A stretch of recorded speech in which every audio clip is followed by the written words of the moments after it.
When I was dead, it was the end of my senior year. I had been dealing with depression since my 8th grade year.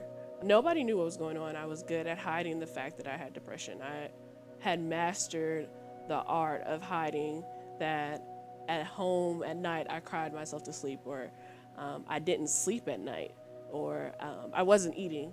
Things like that. Like, I had mastered it. I was student body president my senior year.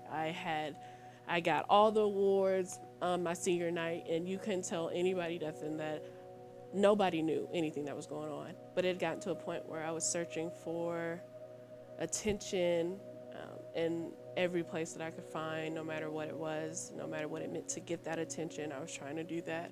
And at home, I was taking care of my mom. It's a lot for a child to take care of a parent when you're only 17, 18 years old. So I became an adult very fast. But I felt extremely alone. That was the depression at its worst, when all I could think about is nobody loves me, nobody cares about me. I'm in this by myself, nobody understands why I feel this way. And I just thought that I was crazy. And that was when I came to Kansas Wesleyan. One of my lowest times would have to be one night. I had just decided that I was going to take the whole bottle of Xanax. I didn't think it was worth living anymore. I couldn't understand why at this point that I needed to keep going. And I had promised my therapist that I would do everything that it took, but I wouldn't try and commit suicide. But with that, she told me that if I did try, that I had to contact somebody, and so I did. That had to be rock bottom for me, when it was at the point where I was that close to actually taking my own life. I had thought about plans, but I never had anything actually there that was an actual way to go out. And that time I had something, and I knew that if I took that, it could end everything. So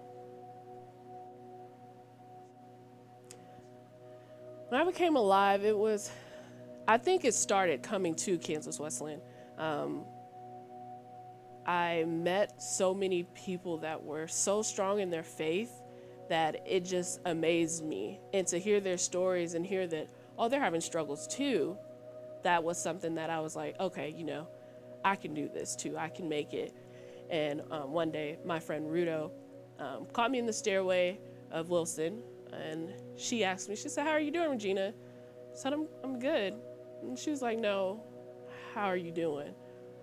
And I was like, nobody had really asked me, like, how I was doing, really. Everybody on the high and by level, I'm good, okay.